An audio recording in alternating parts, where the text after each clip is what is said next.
Creo que sí, ahí estoy grabando. Ya. Entonces, buenas Bueno, tardes a todos. Les agradezco por estar a todos acá y les agradezco por estar la charla de Mario Bravo, ¿ok? Quien nos va a exponer, o sea, su charla se titula Universal Bounds for Fixed Point Iterations vía Optimal Transport Metrics. Así que, Mario, el público es tuyo. muchas gracias, Rodolfo y Mirta, que son los organizadores, por estar aquí, a todos los asistentes. La verdad que esta charla, voy a tratar de contar la historia de esta charla.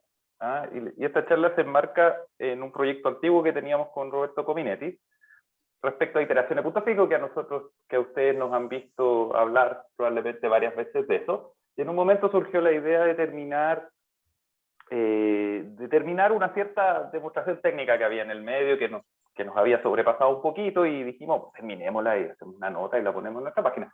Y finalmente la situación fue increciendo porque nos dimos cuenta que había ciertas estructuras interesantes detrás de lo que estábamos haciendo y que nos permitía de alguna manera generalizar de manera interesante, de manera, digamos, con un sentido lo que habíamos hecho antes, y resulta que nos aparecieron hartas cosas interesantes que les voy a tratar de contar hoy día. Entonces, para los que han visto mi charla antigua, van a ver algunos slides copiados de ahí, porque era por hacer de nuevo los dibujos, pero la idea es distinta y es más interesante, o sea, tiene otro sabor, voy a decir, y como les digo, es la primera vez que hablo de esto, así que vamos a ver qué. Bien, entonces voy a dividir mi charla en cuatro partes esenciales. Primero voy a hablar de transporte óptimo discreto. Voy a construir unos números nomás, y ustedes van a ver, tal como se hace regularmente, cómo aparecen en las iteraciones de punto fijo esos números. Y después voy a tratar de convencerlo de que esos números son de alguna manera universales, ¿sí? En un sentido preciso respecto a las iteraciones de punto fijo, que son tremendamente corrientes en la literatura y bien antiguas por lo demás, ¿sí? Y este punto de vista ha tenido cierto éxito en los últimos años. Entonces, voy a partir con un problema de lo más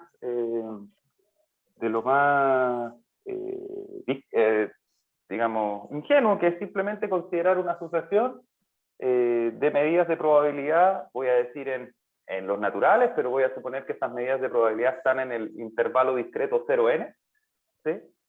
Y de alguna manera voy a pensar que esas medidas se van como trasladando a la derecha, ¿sí? Mi hipótesis fundamental van a ser esta, ¿sí?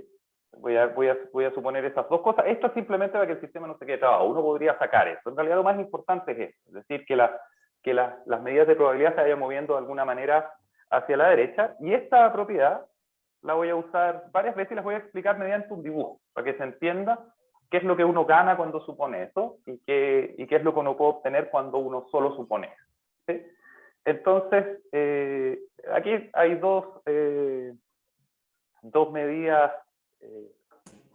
Disculpa, Sí, Mario. Entonces, Duarte, el vertical es el índice I y a la derecha es el índice N, en este dibujo. o en el anterior. Ah, No, en este perdón, no, en el en el anterior. computador. ¿Aquí? Sí, en el anterior, entonces, cuando tú dices derecha, N es como la posición horizontal y el I es otra cosa. No, el vector lo voy a No, llamar I, πn, y es la componente iésima del vector πn, que estoy ya. suponiendo que tiene Ya, soporte ya, en porque 0n, así que, hay infinitos eventos. Ya listo, ok, gracias. claro, entonces Entonces, dicho de otra N manera, es hacia la πjn, derecha. exacto, πjn Ya, es 0 si j es mayor que n, pero los voy a meter todos en los naturales, en el fondo, como una medida de los gracias. naturales, ¿sí? Entonces, aquí se ve quizá más claro, ¿no? Aquí está, este de aquí es πm para m igual a 20, así se ve, y mi hipótesis me dice que el soporte tiene que estar aquí, ¿cierto? Me dice que el soporte está en 0m, y el soporte de este está en 0n, que n es 25, ¿cierto? Y mi hipótesis H, que voy a hablar después más precisamente de ella, me dice que si yo miro, hay traslape entre las dos medidas, de alguna manera. Si yo miro este punto, entonces el πn es más chico que el πn. que el PM. Entonces, estas medidas se van como desplazando hacia la derecha de manera más o menos conjunta, ¿sí? Voy a poder decir varias cosas sin esa hipótesis, pero va a ser importante cuando hablemos de que las cotas que voy a construir son ajustadas, ¿sí? Entonces, voy a construir la siguiente sucesión de números entre 0 y 1. Voy a inicializar, voy a construir una doble secuencia de números entre 0 y 1, y la voy a construir de la siguiente manera. Lo voy a construir en el intervalo -1, 0, 1, etcétera, que yo llamo n barra, ¿sí? Y voy a inicializar mi sucesión llamando a d-1, j igual 1 para todo j, y d-1 menos 1 igual 0. Voy a inicializar mis números d, y voy a definir de manera recursiva el número dmn como la solución de este problema de transporte. Y aquí se ve como muy técnico, pero el problema de transporte es bien sencillo. Dice que es un problema de transporte discreto literalmente, ¿cierto? Es dmn, que lo voy a interpretar como distancia, es el mínimo de esta función, que es una función lineal, ¿cierto?, sobre los z y j, y los z y j son aquellos planes de transporte entre pi m y pi n. Voy a suponer que m es menor que n por convención, ¿sí? Entonces aquí quizá en el dibujo se ve más claro. Tengo una masa pi m, ¿cierto?, que tiene masa en el intervalo 0m, tengo una masa pi n que tiene masa en el intervalo 0n, y voy a construir este problema de transporte de manera recursiva. Es decir, aquí si hay un nodo I, de que hay un nodo K, digamos, entonces el costo entre esos dos nodos es DI-1, K-1. Así lo voy a hacer. Y voy a inicializar, ¿cierto?, llamando que D-1J es 0 para todo J en N, y D-1 menos 1 lo voy a inicializar como 0. De alguna manera es el costo frontal. Y entonces voy a mirar, DMN es la solución de ese problema de transporte que está construido de manera recursiva. ¿Sí?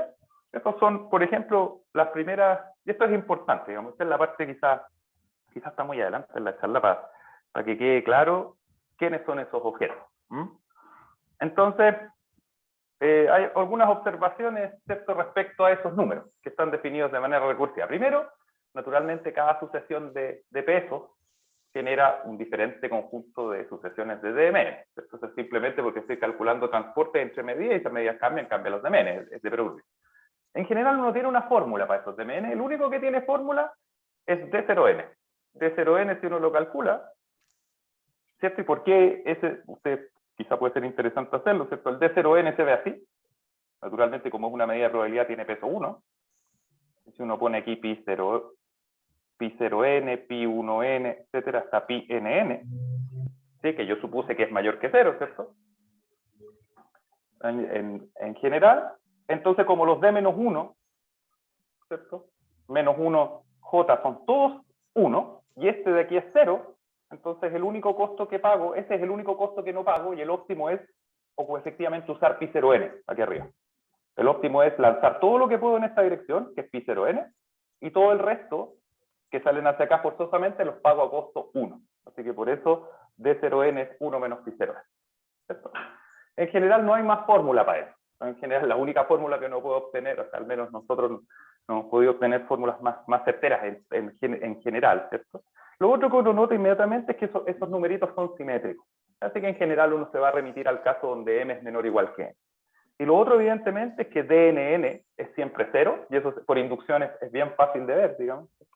Porque uno tiene un problema donde tiene la misma masa adelante y a la izquierda y a la derecha, ¿cierto? Uno tiene una cosa así, la misma masa a ambos lados, y como el D-1 menos 1, el primero es 0, entonces inductivamente todos esos costos van a ser 0 y el siguiente es 0. Es bien sencillo. ¿Sí? Y lo otro, naturalmente, como CMN es una integral, digamos, es una combinación convexa de números entre 0 y 1, en general todos los números están entre 0 y 1. Entonces construí una bisucesión de números entre 0 y 1 que se definen de manera recursiva. Y uno podría preguntarse para qué me va a servir esa cuestión. Esa es la pregunta que voy a tratar de responder ahora. Primero, uno puede probar algo bien interesante, es que esas cosas forman una métrica de lo natural. ¿Sí? Usando esta interpretación de transporte óptimo, uno puede, lo más difícil es la desigualdad triangular, uno compone flujos, ¿cierto? Interpreta esto como un problema de transporte y prueba que eso es una métrica, como una especie de métrica autoinducida. ¿Sí? Y eso lo puede probar en total generalidad. Fíjense que aquí no estoy suponiendo este esta hipótesis H, donde las cosas suben en el fondo. Entonces ahora viene la parte, digamos, más que me atañe de este trabajo, que tiene que ver con las iteraciones de punto fijo, que es algo que aparece, nos voy a tener que convencer a ustedes sobre la importancia o la vejez de las iteraciones de punto fijo, ¿cierto? Que tienen aplicaciones variadas y bien antiguas sobre todo.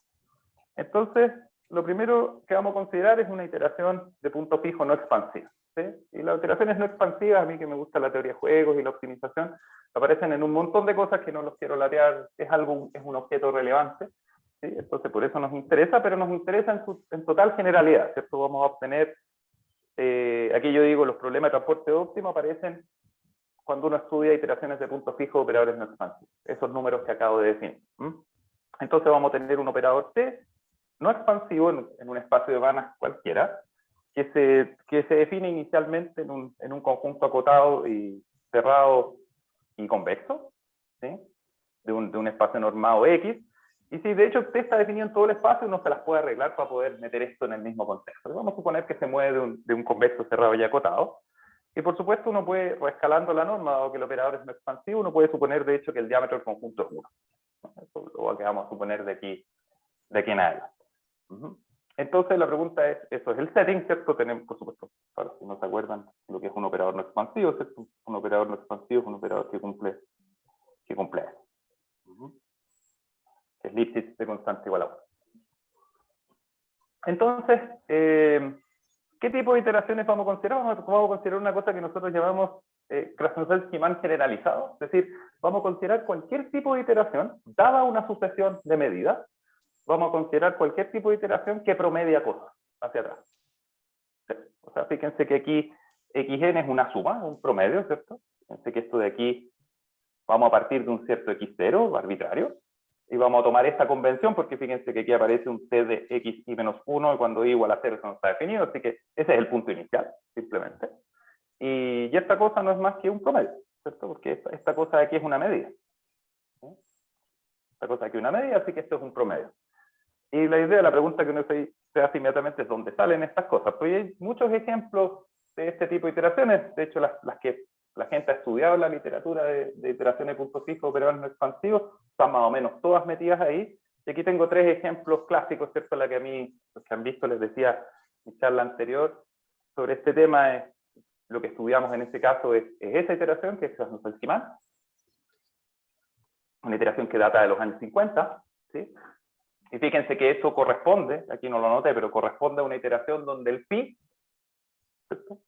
El pi n, la medida, ¿cierto? Es 1 menos alfa n por pi n menos 1, más alfa n por la delta de Dirac en n.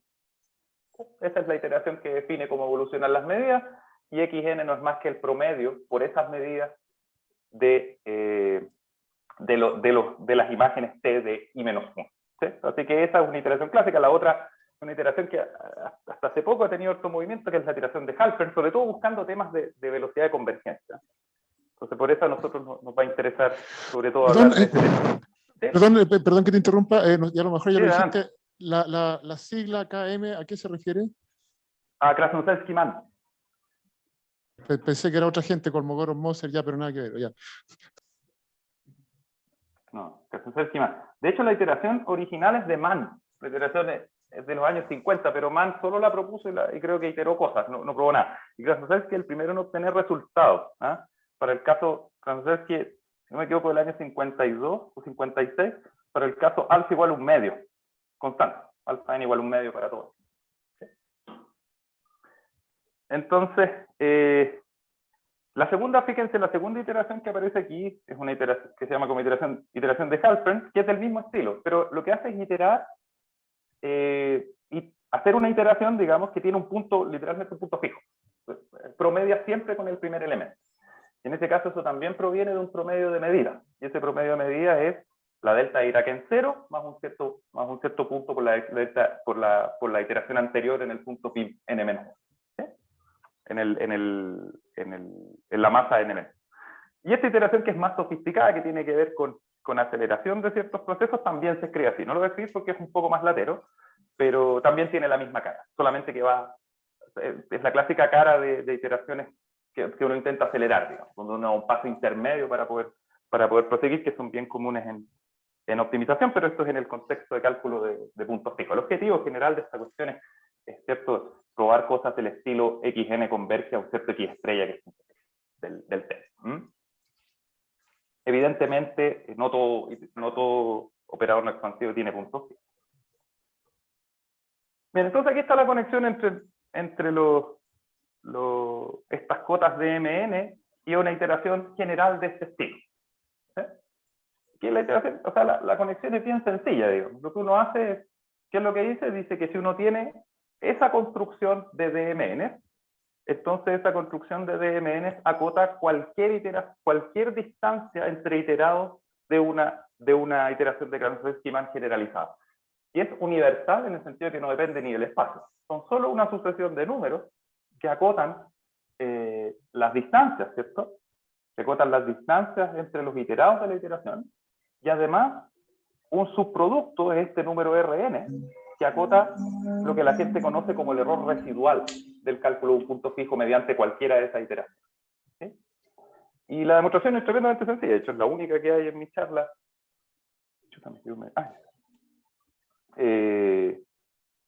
Es tremendamente sencilla. Uno lo que hace es escribir dos elementos de la sucesión como promedios de esta manera y simplemente separarlos en un plan de transporte. Esa cosa ahí, la diferencia de estos promedios es, yo puedo poner cualquier z que sea factible que transporte la medida m en la medida n. Luego uso la desigualdad triangular simplemente, y aquí es como bien brutal, pero después vamos a ver que no es tanto. Uso la desigualdad triangular y después uso la no expansividad del operador. Y la no expansividad del operador, como yo recursivamente tengo las cotas anteriores, me entrega las cotas que yo tendría antes, digamos, de manera inductiva. ¿Sí? Y entonces, ¿cómo concluyo? Concluyo minimizando sobre los planes de transporte. Y eso es exactamente la definición de DNR. Entonces, xm menos xn por inducción es menor o igual que dm. Y por supuesto, una referencia. Entonces, la cota de los residuos, ¿cierto? Esto es lo que llamamos, ¿cierto?, error residual. La cota del residuo es simplemente usar la cota correspondiente para esa iteración. xn menos t de xn, el error que uno está cometiendo en el cálculo del punto fijo, es menor o igual que eso y aplicar una pequeña desigualdad triangular. Y es el promedio, ¿cierto?, de los di menos 1, n. Entonces por ahora no he avanzado demasiado, pero lo único que ha avanzado es que esas cotas efectivamente son universales. Es decir, no dependen ni del operador, no dependen del espacio, no dependen de qué iteración usted, etcétera. Por supuesto dependen de los pi, dependen de la iteración, por supuesto, en la estructura, pero no dependen del caso particular. Entonces, cualquier cota que yo obtenga, cualquier análisis que yo haga de esos números recursivos, me va a dar una cota universal para cualquiera de esas iteraciones. ¿Sí? Entonces, ¿qué probamos nosotros en este trabajo? Probamos primero que esos DMN son efectivamente los mejores posibles. Es decir, cuando uno tiene la estructura de la iteración que presenté antes, nosotros podemos construir, existe un espacio de Banach, un operador no expansivo y un conjunto convexo cerrado y acotado, donde hay ese operador actúa y es no expansivo, y esas cotas se tienen con igualdad. Eso significa que son las mejores cotas. ¿Sí? Entonces, lo que le da sentido es estudiar la forma de esos DMN. O sea, cuando uno estudia la forma de esos DMN, son las cotas type por defecto. ¿Sí? Y necesitamos un pelito más, es decir, la hipótesis H, de esta cierta monotonía, para probar que la cota del residuo también está acotada de manera ajustada por esos Rn. ¿Sí? Entonces la gran pregunta que uno hace es, pues muy bien, como puede ser interesante tener esas cotas desde el punto de vista teórico, pero lo que descubrimos más adelante es que bajo H nosotros podemos dar un algoritmo eficiente para calcular esas cosas y esas estimaciones. Es decir, si uno tiene una iteración de punto fijo, no tiene para qué tener una fórmula explícita de los Rn, los puede calcular de manera eficiente y saber exactamente, es una cota no asintótica, entonces saber exactamente cuántas iteraciones uno tiene que hacer para tener un error residual de un cierto tipo. Entonces eso es lo que vamos a tratar de hacer hoy. Entonces, naturalmente tengo que hablar un poco de lo que me motivó antes de empezar a trabajar en estos temas, que es Granollers-Schiemann, KN, ¿cierto? esa iteración de ahí clásica, uno lo que hace es promediar con el punto anterior. Ya les he contado que esto se enmarca en este contexto de la medida, ¿cierto? De los promedios generales, etcétera. Pero esta propiedad, la propiedad que la gente conoce como regularidad asintótica, tiene una historia bien larga. ¿Ah? Primero, la gente de hecho hay historia anterior a esta, desde los 50, que la saqué porque era muy sobrecargado, pero el primero fue Ishikawa. Ishikawa fue el que probó que para cualquier espacio de Banach, pero bajo compacidad y que la suma sea infinita, se tiene regularidad asintótica, es decir, ese número tiende a cero. Fíjense que ese número tiende a cero, el operador no tiene por qué tener puntos fijos y ese número tenderá a cero, así que hay que tener cuidado en la aplicación de ese tipo de cosas. Después, en el 78, Edelstein y O'Brien prueban que en realidad esta convergencia es uniforme respecto a Xn. ¿Sí? Y así avanza hasta, digamos, el año 92, donde Bayon y Brook prueban la primera tasa. Dicen que esta cosa es como orden de 1 partido por log n. Los mismos Bayon y Brook en el 96 lo mejoran y lo escriben como 1 partido por raíz de n. Y en el 2003, Kohlenbach demuestra por técnicas de proof mining, de hecho, que ese número depende del conjunto solo a través del diámetro. No hay otra dependencia que no sea a través del diámetro. En el 2014, Roberto y los José prueban una tasa general que vamos a mirar, y después Roberto y yo probamos que en realidad esa tasa es champa, es decir, que hay un operador que la cumple con igual. Entonces, esa es la historia de la regularidad asintótica en el caso de transferencia estimada. Fíjense que nosotros tenemos un caso harto más general. Entonces, este es el primer resultado que podemos probar, que dice que el espacio que existe para que esas cotas sean tight es bien preciso. Dice, entonces, sea ahí el conjunto de todos los pares enteros, especialmente los racionales, y uno considera el espacio L infinito con norma infinita. Entonces, para cualquier sucesión, fíjense, sin la hipótesis esta de crecimiento H, cualquier sucesión sucesión de medidas que tenga soporte en 0n, existe un operador no expansivo y una sucesión, una iteración de ese transfer esquimal generalizado que alcanza esas cotas con igualdad, ¿sí? Para todo n, m. Y además, si uno asume H, entonces la cota de los residuos también está. ¿Sí? Entonces, ¿en qué se basa ese resultado? Yo lo agregué aquí porque me parecía bien bonito, que se basa en el estudio del problema dual. Es una especie de, es un análisis fino de dualidad lineal, casi. Esto tiene que ver con una noción de extensión de funciones Lipschitz en el caso discreto. Y además ese operador de ahí tiene puntos fijos. Es una cosa interesante. Tiene al menos un punto fijo. Entonces esto nos da camino para poder estudiar con confianza estos números de Mn, porque sabemos que van a ser la cota superior, ajustada, de hecho, de cualquier iteración de puntos fijos que se escriba de esa manera. Entonces aquí voy a hablar un poquito de cómo se construye la cota en el caso de KM, ¿cierto? De Krasnov esquimal. Y de Halpern también, que ahí obtenemos, por supuesto, esta historia es antigua, esto no está, el análisis, lo voy a explicar mejor. Lo que quiero decir es que cuando uno tiene esta iteración, ¿cierto? Que ya le he escrito varias veces, entonces aquí sí lo anoté, ¿cierto? Cómo evolucionan las medidas en este caso. Entonces, lo que probó Roberto y José Soto y José Weissman fue que en realidad el Rn, que eso es algo que descubrimos ahora, ¿cierto? En este caso se escribe como el dn_1 partido por el alfa n+1. Exactamente esa cantidad.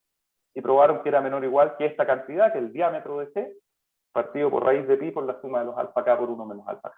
De hecho, fíjense que eso recupera naturalmente el caso de Bayon y Brook del 96. Si alfa k es alfa constante, entonces eso es 1 grande, 1 partido por raíz de n. Y lo que nosotros probamos después fue que si alfa es cercano a 1, entonces esta cota de aquí es asintóticamente tight respecto de la constante 1 partido por raíz de pi. Y la constante 1 partido por raíz de pi es la mejor posible. Y eso tiene que ver con otro tipo de argumentos. Y fíjense que este tipo de cotas ayudan a probar que hay puntos fijos en algunos casos. Por ejemplo, uno de los teoremas más conocidos es el Reich de los 70, que dice que si uno tiene el espacio es uniformemente convexo con normas Fréchet diferenciables, y si esta cosa diverge, aquí, ¿cierto? Es justo que es ese tipo que aparece ahí. Fíjense que en esta época no se conocía este tipo de cotas tampoco. Entonces uno tiene convergencia débil de lo iterado, si el conjunto de puntos fijos es no. ¿Sí? Entonces ese era el tipo de argumentos que uno construía al tratar de calcular estas cosas. Pero ahora vamos a una iteración nueva, ¿cierto? Que ha tenido, digamos, bastante atención últimamente, incluso si es bien antigua también. ¿Se acuerdan de esta iteración que deja como fijo, entre comillas, el primer punto donde uno promedia, el punto inicial? Y en este caso, el Rn de la cota, que está si uno sume h, se escribe de esta manera, y uno puede resolver esa recurrencia. Uno puede calcular, ¿cierto? que Rn es esa suma. Es la suma de los 1 menos beta i al cuadrado. ¿Cierto? Aquí uno supone, por supuesto, que el beta n en realidad va tendiendo a 1. Eso así lo usa la gente en las aplicaciones. De hecho, lo usa como veremos en el siguiente slide, lo usa en general como n partido por n más 1, de hecho. Entonces, uno puede calcularlo explícitamente. Entonces, veamos qué da, a ver si da algo nuevo. ¿Sí? Y la verdad es que sí. De hecho, para este caso particular, para el caso particular de beta n igual n partido por n más 1, que es el que la gente ha estudiado últimamente, podemos obtener que la cota exacta, ajustada en este caso, quizá no lo he dicho, pero para ese beta n se cumple hacia. Se cumple la hipótesis suplementaria esa de la que hemos hablado. ¿Sí? Y en este caso significa que esta cota de aquí es Char, y que el residuo se ve como Rn, que es como el promedio de las sumas armónicas. De hecho, es exactamente esa cantidad. ¿Sí? Y recientemente, de hecho, este año, Lieder probó que si uno tiene un espacio de Hilbert, esto no es exactamente el resultado de Lieder, lo tuvimos que adaptar al caso nuestro, pero es lo que uno obtiene el resultado de Lieder, que en un espacio de Hilbert, la cota del residuo es menor o igual que 1 partido por n más 1. Y uno dice, pero espera, no era Char su cota y esta es más grande, pero por supuesto porque esta es un espacio de Hilbert, también se cierta en un espacio de Banach general. ¿Sí? Pero sin embargo también nos dimos cuenta de otra cosa interesante, que si uno modifica ligeramente el beta n, lo escribe como n partido por n más 2, entonces puede mejorar la cota de Lieder. Puede sacarse el log n arriba y poner un 1 partido por n, esencialmente la misma. ¿Sí? Y esta, por supuesto, son subproductos que estábamos bien sorprendidos que se aplicaran, de hecho, en algún lado, que el hecho que mejora, esa cuota además mejora la estimación de un paper de Savage del 2007 que tiene un 4. Nosotros tenemos una cosa que es 1 menos algo, ¿sí? Que es acotado, por supuesto. Ahí está el mismo 4. ¿Sí? Entonces es bien simpática la conclusión aquí.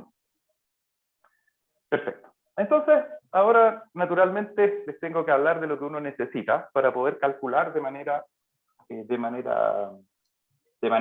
eficiente esas cosas, esos RN, que son completamente generales, ¿cierto? Que ya los he tratado de convencer de que son las mejores cotas que uno puede obtener cuando hace estimaciones métricas de distancia entre iterados y de error en una iteración de punto fijo bastante general. Entonces, ahora vamos a suponer H, desde ahora en adelante, ¿cierto? Esta cuestión de que la masa del N es más pequeña que la masa del M si M es menor que M es mayor que N. ¿Cierto? De alguna manera que hay esta como traslape entre las masas.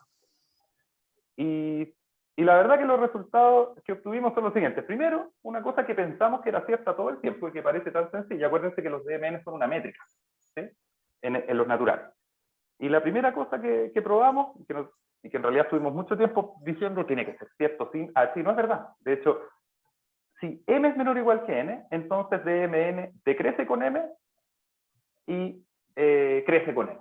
Es decir, de alguna manera preserva la noción que uno tiene de las distancias, ¿cierto? Si la distancia es SM y SN, entonces si yo me acerco en esa dirección, el número de MN decrece. Y si me paso del otro lado, crece.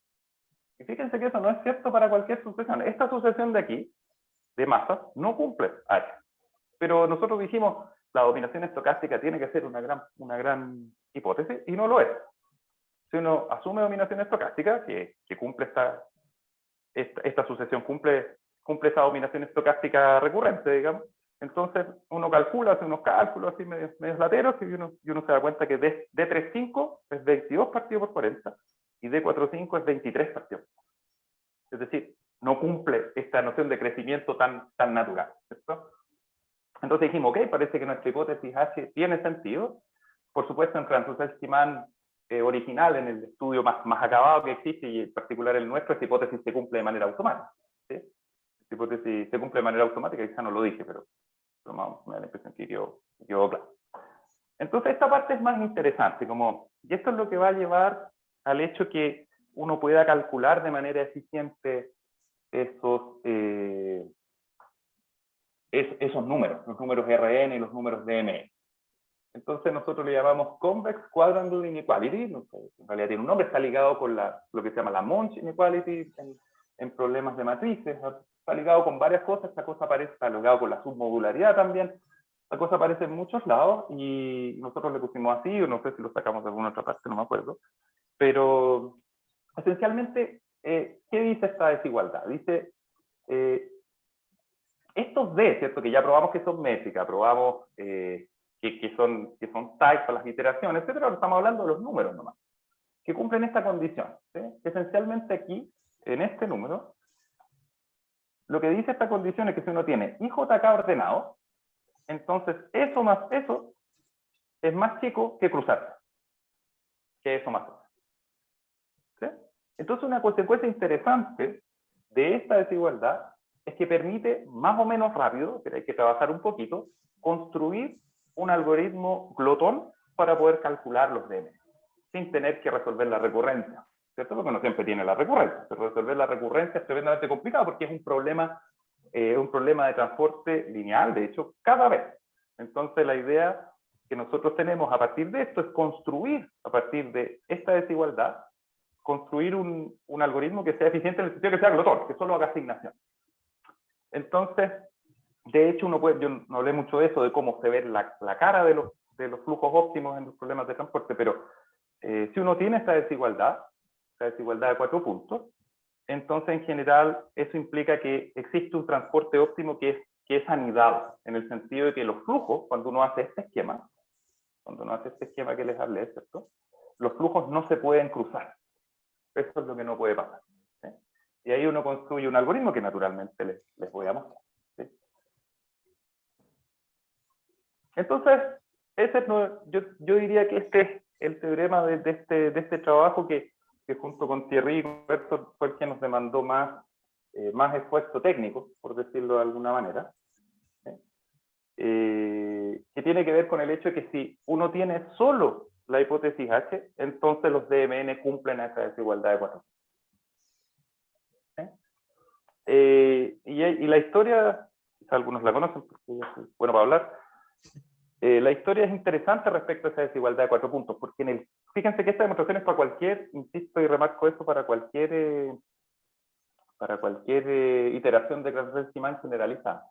Y hay una tesis de doctorado del año 2004 que prueba la desigualdad de 4 puntos, la descubrimos en el medio, sin esta interpretación de transporte óptimo, ¿cierto? Es literalmente fuerza bruta, que prueba la desigualdad de los 4 puntos para el caso de Grasser-Simán, y la demostración tiene 83 pares.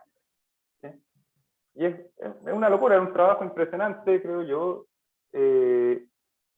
pero claramente le hacía falta un poco de estructura. ¿Sí? Y creo que descubrir esa estructura en parte de la construcción de estos números fue lo que nuestra demostración, después, bueno, de darle varias vueltas, no es demasiado complicada, pero sí usa mucho el hecho que estamos hablando de transportes óptimos. ¿Sí? Entonces, solo bajo esta hipótesis H, uno tiene esa desigualdad de 4 puntos y por lo tanto tiene un algoritmo para calcular. ¿Sí? Y una cosa interesante también, que el mismo ejemplo anterior funciona para decir que esto no es cierto si uno no asume o si uno tiene algo distinto. O sea, la misma sucesión si uno tiene la misma sucesión de medidas, ¿sí? Uno puede probar que para esa sucesión en particular uno tiene que D1,5 más D2,4 es mayor que D1,4 más D2,5. ¿Sí? Entonces uno tiene este asunto. Esto uno tiene 1, 2, 4 y 5. ¿Y qué dice eso? Eso dice que D1,5 más D2,4 es mayor que irse cruzado. ¿Sí? Entonces eso no nos permite construir el algoritmo que queremos para calcular esos números recursivos. ¿Sí? Entonces así es como se ve el algoritmo. Naturalmente no les voy a hablar de esta locura. En realidad es simple, solo es difícil de escribir. ¿Qué quiere decir esencialmente? Quiere decir, lo que uno tiene que hacer primero es llenar. Acuérdense que el esquema que uno debe tener en este contexto es como este, ¿no? Uno tiene una masa a la izquierda y otra masa a la derecha que suponemos eventualmente más grande. ¿Sí? Y tiene su m aquí su vector y aquí tiene su vector πn. Y lo que dice esencialmente, todo esas cosas que aparecen ahí, dicen esencialmente que uno tiene que primero tratar de llenar toda la demanda que tiene costo cero, cosa que tiene todo el sentido del mundo, ¿sí? Y después ir llenando de manera secuencial, es decir, lo que uno va a hacer es llenar, ¿cierto? Saturar esto, fíjense que no necesariamente, o sea que bajo H uno va a poder mandar mucha masa de ahí y va a quedar una especie de masa residual en este lado. Y esa masa residual hay que irla llenando de manera inteligente de aquí hacia abajo, hasta llegar a llenar un nodo y después devolver. No sé si mi dibujo es muy bueno, pero es un algoritmo sencillo que yo, lamentablemente, como estoy en el iPad, creo que no les voy a poder mostrar cómo funciona. Aquí está en el caso, que era el caso inicial que nosotros teníamos. Nosotros habíamos logrado probar la desigualdad de 4 puntos solo para el caso de Krasnodar-Kieman, donde alfa n es mayor o igual que un medio. Eso era lo único que habíamos hecho, y lo bueno es que en ese tiempo hice un dibujo de cómo funciona el algoritmo, que aquí es más complicado porque es más general, pero la idea es exactamente la misma. ¿Sí? Entonces, ¿cómo se ve? Ahí uno tiene, ¿cómo se llama? Sus dos medidas, ¿cierto? A los costados. ¿Sí? ¿Y cómo uno va a solucionar el problema? Este es el problema DMN, ¿cierto? Este es el problema DMN. Como yo tengo la hipótesis H, esto significa que yo puedo llenar. En este caso particular se llena de una manera bien especial, pero así es como se llena. Uno llena al frente, y no se logra mucho el efecto del Bigman. Tengo que pasar una hoja. Lleno todo al frente, y con eso saturo todo lo que está aquí.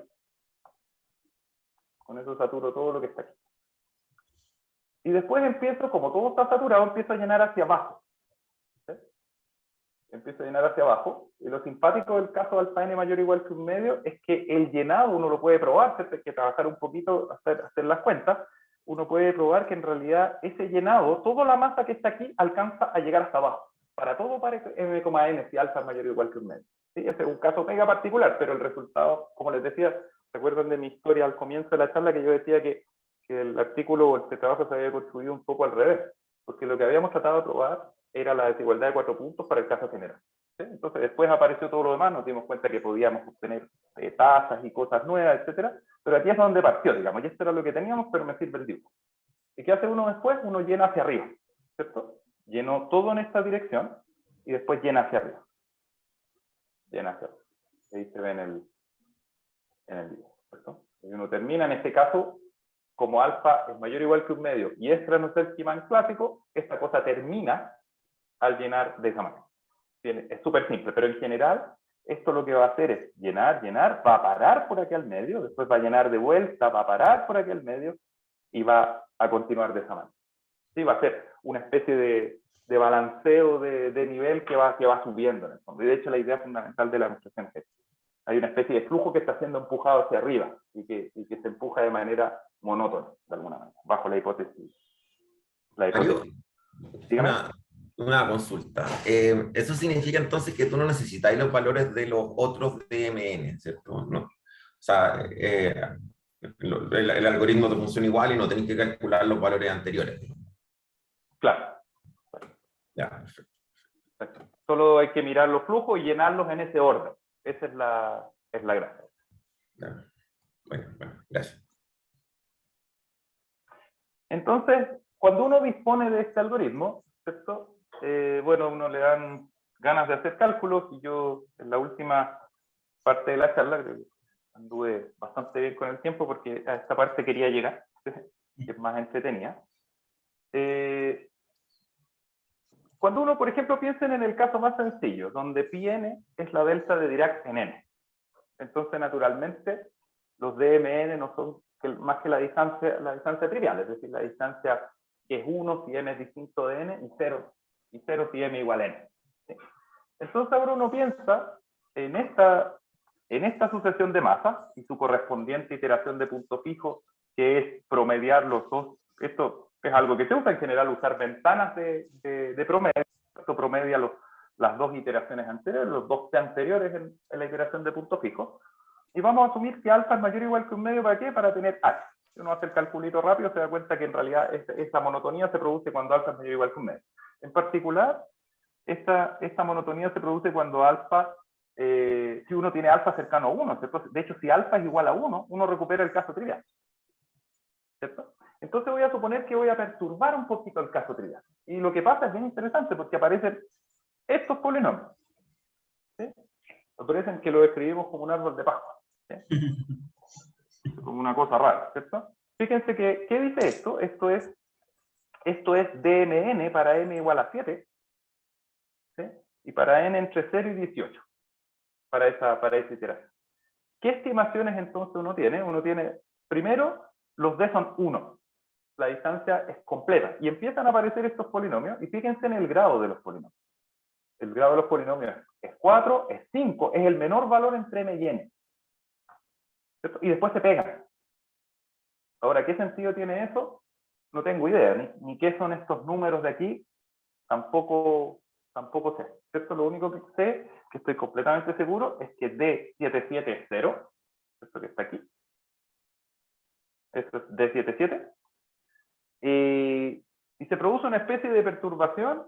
Si uno considera, de hecho, alfa 0,99, aparece esta misma estructura, que es una perturbación que es claramente no trivial y gigante, pero lo que yo he considerado es simplemente la perturbación del caso trivial, donde el caso trivial lo único que tiene son unos aquí, un 0 aquí y unos aquí, ¿cierto?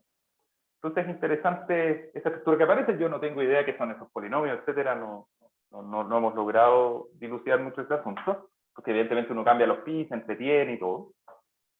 ¿Y qué pasa en el caso de Krasnoselski-Mann para alfa constante y mayor o igual que un medio, que es donde les mostré el algoritmo, ¿cierto? Ahora pensemos no en los DMN, sino en la cota óptima, ¿sí? Que no es otra cosa que dnn más 1 partido por alfa. ¿Cierto? En este caso particular entrega esa cosa. Y fíjense cómo se ven estos polinomios que tampoco tenemos mucha idea de qué son. Hemos tratado de atacarlos por distintos contextos. Da la impresión que tienen una naturaleza combinatorial, ¿cierto? Lo único que sabemos es que están acotados por arriba por una función hipergeométrica 1, 2. ¿Ah? Pero es lo único que sabemos por el momento. Sin embargo, y a esto iba, esa secuencia, esa sucesión, si uno pone en internet los grados de esos polinomios, ¿cierto? Son estos de aquí, el 2, el 4, el 7, el 10, ¿cierto? Y aquí el 14, el 18, etcétera. Si yo los puse en internet en mi búsqueda, ¿cierto? En nuestra búsqueda lo pusimos en internet y nos dimos cuenta que tiene una fórmula. La fórmula es el cajón inferior de n cuadrado más 6n más 1 partido por 4. ¿Sí? Al menos hasta 40. Yo creo que hace unos años haber intentado ir más lejos y todavía funciona. Y lo simpático es que eso coincide con la solución del postage problem con n sums y 2 denominaciones. ¿Sí? Si uno setea, queda de alguna manera luces sobre el carácter como combinatorio que tiene, ¿no? ¿Qué es el postage problem para la gente que no lo conoce? Yo tampoco lo conocía mucho. Significa que básicamente uno tiene un sobre que tiene n estampillas con valores, cuando uno puede poner k posibles denominaciones, y el problema es encontrar el n más grande posible que se puede escribir con esas denominaciones. Por ejemplo, ahí está el ejemplo, ahí abajo pusimos un ejemplo, ¿cierto? Cuando n es 3 y k igual 2, entonces la solución es n igual 7. Que se alcanza con dos denominaciones, una 1 y una 2. Por supuesto, generar todas las denominaciones hasta n. ¿Cierto? Y ahí está la solución explícita de por qué n es 7. Se pueden escribir los números hasta 7 de esa manera, con n igual 3 y 2 denominaciones. Y otra cosa interesante es que, por supuesto, el otro caso que a uno le gustaría, yo tenía muchas ganas de poder alguna vez escribir esta matriz de manera explícita. Estos son los DMN cuando uno toma el caso particular donde las medidas son uniformes, en 0n. ¿Sí? Por eso es 1 partido por n más 1, porque la medida es uniforme en 0n. ¿No? Acá uno tiene peso 1 partido por n más 1. Entonces, eso conlleva a una iteración que se ve de esta manera, ¿sí? Que es una iteración de Krasnoselski-Mann donde el parámetro es 1 partido por n más 1, esencialmente. Entonces, si uno escribe los DMN, se ven de esta manera. Entonces, una de las preguntas que nos hicimos fue, ¿se acuerdan que yo les había dicho que lo que habíamos probado antes era que el peor caso, donde aparecía ese 1 partido por raíz de pi, era el caso constante en Krasnoselski-Mann cuando la constante está cercana a 1. Y entonces dijimos, entonces en este caso, como el alfa tiende a 0, ¿cierto? Y diverge, así que uno puede recuperar los resultados de convergencia, ese tipo de cosas, dijimos, bueno, debe ser mucho mejor la cota explícita, y como acabamos de probar que todas esas cotas funcionan y que son types, entonces comparémoslas numéricamente. Y la comparación numérica, de hecho, nos dice que en realidad ¿cómo se llama? La cota que obtenemos con estos números es súper buena, de hecho. El ajuste es súper bueno. Fíjense que en este caso uno tendería a pensar que este 1 partido por raíz de log n, esto es lo que entrega esa cota en este caso, ¿cierto? 1 partido por raíz de log n sabemos ahora ciencia cierta, cosa que no sabíamos antes, ¿cierto? Que esta cosa de aquí es type, para este caso, así que este 1 partido por raíz de log n es type, pero en realidad se parece montones al peor caso, de hecho. O sea, a lo que voy es que uno no pierde mucho usando esa cota, al final. Y aquí pusimos para ejemplificar ese fenómeno, pusimos, ¿cierto?, la multiplicación del Rn, explícito y type, ¿cierto?, por raíz de log n y por log n, que se parece un montón a raíz de log n, pero es más grande. Y ese número crece, de hecho. Y por raíz de log n parece, por supuesto, todo esto de lucubración, ¿cierto? Este n es 500 nomás. Pero ya es bastante grande, ya el log n no se mueve mucho. Y nos dice en realidad que la cuota es bien ajustada, incluso en los sectores donde no sabíamos nada. Así que no hay mucha esperanza de poder acelerar eso. Esa es un poco la historia. Y para concluir, que no lo anoté, de hecho, en mi...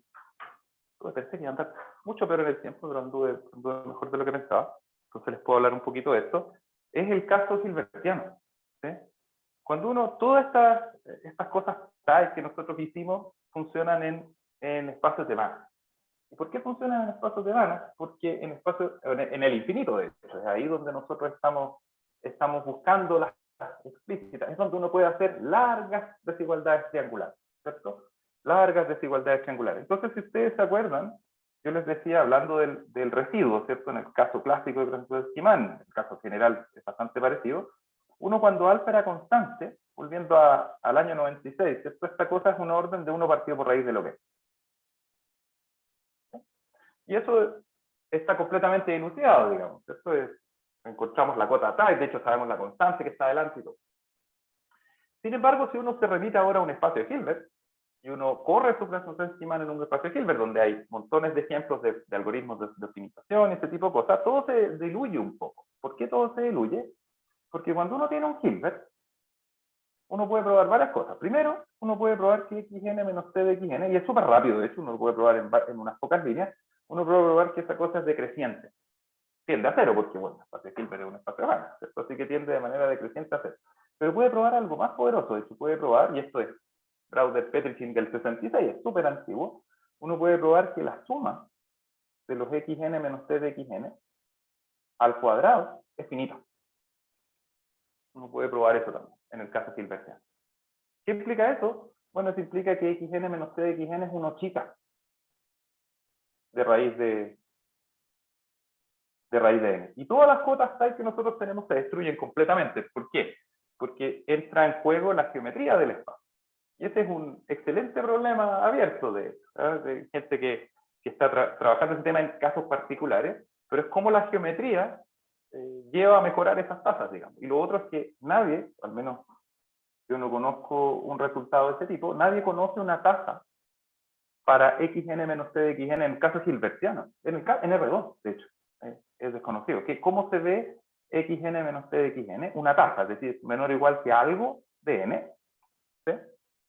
Más allá de este o chica de 1 partido por raíz. Entonces, naturalmente ahí, ¿por qué nuestro análisis funciona? Porque de alguna manera se echa al bolsillo toda la geometría del espacio. Hace desigualdades. Fíjense que cuando yo les mostré el problema óptimo y les dije esta cosa, uno puede construir un operador, etcétera, estoy haciendo desigualdades triangulares que tienen largos de varios miles y son ajustadas y son con igualdad. Y eso es algo que uno no puede hacer en un espacio que tiene una geometría hilbertiana.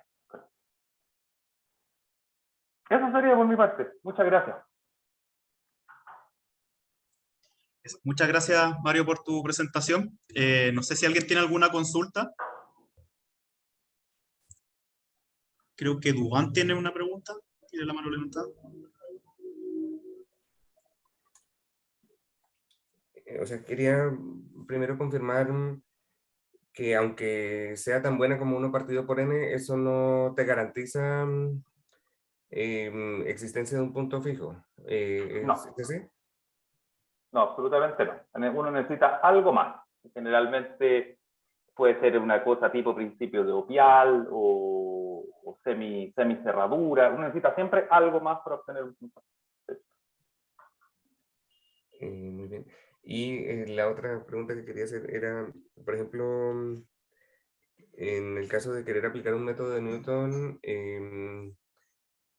en aquellas situaciones donde el Newton converge a veces y otras veces no, que uno está ahí como en la zona gris, este tipo de resultados, ¿qué luces nos podrían entregar?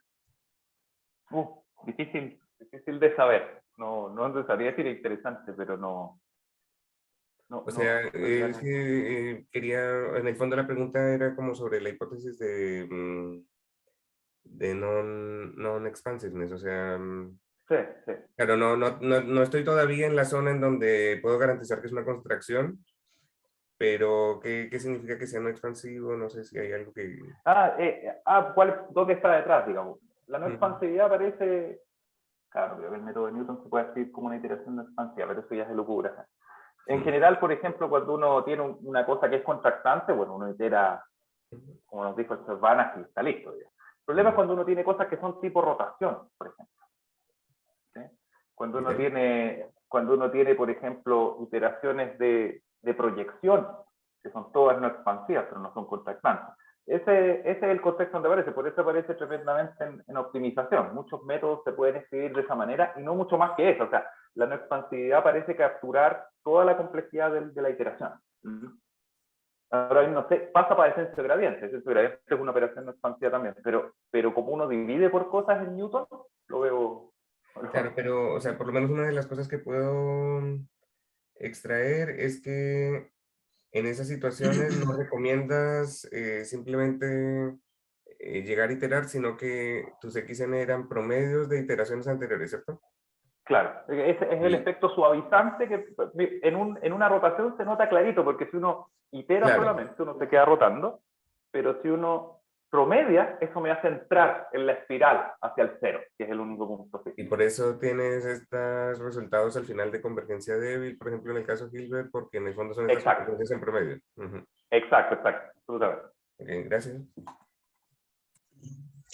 Ok, no sé si alguien tiene alguna otra pregunta. Sí, yo tenía una pregunta, no sé si se escucha. Sí. Se escucha perfecto. Sí, o sea, porque al final tú hablaste de eso del caso de Hilbert y es súper interesante la pregunta, porque en efecto te dice, como que de verdad te dice algo sobre la geometría del espacio. Entonces una pregunta más que quizás es igual de difícil, porque tú mencionaste R2, que ni siquiera en R2 se conoce. Entonces, en Ln infinito, por ejemplo, es un poco distinta la cota que en L infinito, o sea, Rn con la norma infinito. Si en dimensión finita se puede aparecer la dimensión por alguna parte, Sí, la dimensión del espacio. absolutamente. Sí, absolutamente, porque ¿cuál es, por ejemplo, en el caso hilbertiano, uno puede escribir un problema de optimización que de alguna manera entrega una cota de la o sea, del residuo. En el caso, voy a hablar del caso hilbertiano, que se va a entender inmediatamente. Cuando uno sobrepasa la cantidad de iteraciones a la dimensión, bueno, aparecen dependencias lineales. Entonces, uno no puede seguir en el infinito. Lo que uno tiene es que uno puede hacer aparecer una dimensión todas las veces. Y esa es la que se está dando el peor caso todo el tiempo. Entonces, si yo me pongo en R3 con la norma infinito, naturalmente esa cota tiene que mejorar. Lo que nosotros sabemos que en la cota de F también tenemos una construcción geométrica que puede probar de alguna manera, totalmente seguro, que como la cuestión de Nesterov, digamos, que estáis en dimensión alta, pero si tú paras la dimensión en algún momento, lo haces en dimensión chica, evidentemente tiene que mejorar porque hay dependencias lineales. Ese es el asunto. Sí. ¿Y se sabe Por eso cómo? en R2 ni siquiera se sabe. Y entonces, pero no se sabe cuánto mejora, pero debe mejorar y como no importa R2 si le pongo la norma de Hilbert o L infinito, tampoco se sabe con L infinito. Tampoco. Al menos yo no sé. No sé qué pasa. Yo sé que yo sé que Roberto me comentó que había estado trabajando con, si no me equivoco, con Vera Rochina y se habían convencido de la tasa en R. Creo que eso es lo que me comentó de la tasa. Cuando fijas la dimensión, el problema cambia completamente. O sea, Sí. no es anodino permitirme sumar y sumar dimensiones para poder alcanzar ese 1 partido por raíz de pi, pero efectivamente si lo cierras, que es lo interesante, es decir, cuál es la dependencia de la dimensión, por ejemplo. Sí, porque eso puede ser como, si uno tiene, así, no sé, como esotérico, pero si uno tiene un conjunto de puntos que forman un conjunto de datos en un espacio, uno podía testear, hacer ese tipo de promedio y para testear y saber de qué dimensión esperárselos, dado que no lo puede dibujar usualmente. Pero sí, si no sí, por eso puede ser muy interesante tener estas cosas. Yeah. Sí, muy interesante. ¿Alguna otra consulta? Yo tenía una consulta, Mario, una pequeña duda con respecto a la cota esa 1 partido raíz de pi. Bueno, quizás tenga que ver con lo que mencionaste al final, no sé, pero tenía la duda que esa cota, no sé si les sale por alguna razón de cálculo o hay algo geométrico que les haga aparecer ese raíz de pi. Lo que pasa es que ahí nosotros hacemos trampa, mira. En la cota, que lo tengo en el computador, lo tengo en 2 lados, entonces.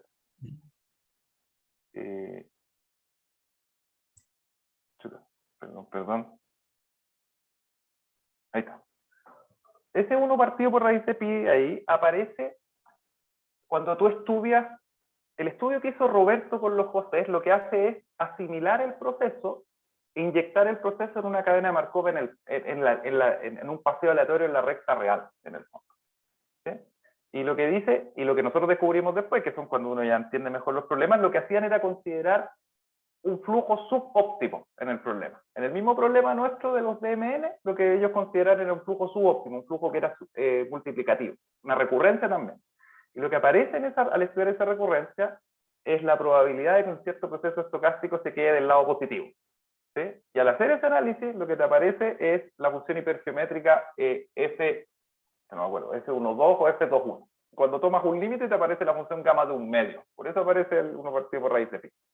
Es ahí donde aparece genuinamente. Lo que nosotros probamos al hacer type, lo que dijimos es, esos 2 procesos estocásticos te parecen a una tasa más rápida, o sea, una tasa, bien digo, más rápida que en el fondo alfa cuadrado.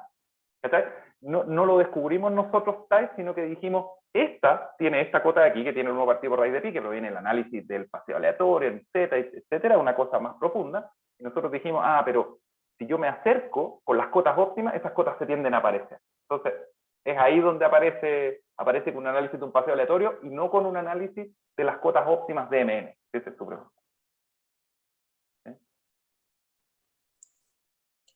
Eso, bueno, si no hay más consultas, démosle las gracias a Mario Bravo por su charla. Muchas gracias, Mario. Súper interesante. Muchas gracias a todos por la Gracias. por la atención. Vamos a... Chao, gracias.